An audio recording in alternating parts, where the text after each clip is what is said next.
Hello friends, ఏం చేస్తున్నారు? Tiffin చేస్తారా? వంట చేసుకున్నారా? నేనైతే ఇప్పుడు వంట చేస్తున్నానండి. పప్పు మెంతికూర అయితే పెట్టాను. అది ఇంకా కొంచెం పులుపు పెట్టాను అనమాట.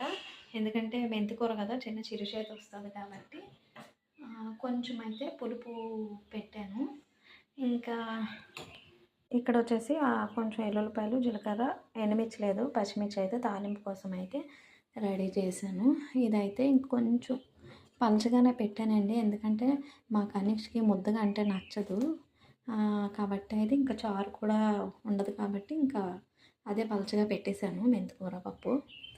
ఇంక ఇక్కడ కూడా వచ్చేసి బట్టలు అయితే ఉతకడం అయిపోయింది. ఇంకా బట్టలు అంతా ఉతకడం అయిపోయింది. అన్నం కూడా మా కనిష్కి, అత్తయ్యకి వార్పు అయితే పెట్టేశాను. ఇంకా నాకైతే వండుకోవాలి. ఏం వండుకుంటానో చూపిస్తాను. కొర్రలు ఇవైతే వండాలి. Okay friends.